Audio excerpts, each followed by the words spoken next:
So my name is Yshai. I've been with the company about 15 years, give or take. My great-grandfather started it in 1940.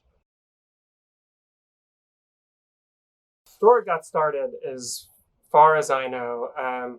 My great-grandfather had a business partner, and this was during World War II, so there wasn't a lot of fabric.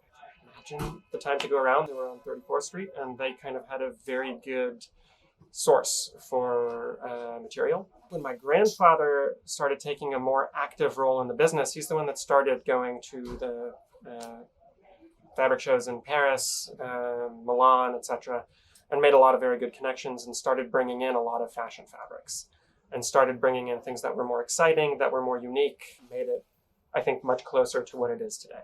It used to be very focused on individual clients, custom clothing, more one-on-one, and I think that's changed where we're working a lot more with industry, a lot more with larger fashion houses, a lot more with bigger theater productions. We'd have anyone from, Beetlejuice on Broadway or, Star Wars or, Game of Thrones kind of productions. They come in and rather than say, okay, we need, a faux leather in, beige or whatever, they'll come in and they'll say, hey, we're doing this show that's based in some kind of other world that takes place in, nondescript time where people are still fighting with swords and riding dragons. They kind of give you a broader description of what their project is and rely on us, on the staff here, to find something that really sits with their creative vision. Oftentimes they'll send us a description that's really open-ended or hyper-specific and trying to find something that will meet their criteria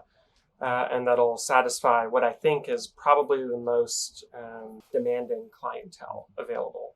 It's not only that they trust us to kind of understand what their vision is, but they also trust that we have a good understanding of what the inventory here is, which is probably about 100,000 items at this point, which that's a lot to remember. Being here 15 years, I've started to see myself where people that I knew when they were going to school for costume design or for fashion or whatever, and they would come in as students, interns, and now they're designing, their own Broadway shows or their own fashion shows, and are being successful in a way that, 15 years ago, wasn't necessarily apparent. It's amazing. You get someone that, like, oh wow, you just designed this show on Broadway, and you're nominated for a Tony, and you started coming in when you were interning for someone that was like sending you out for samples or for coffee. It's inspiring.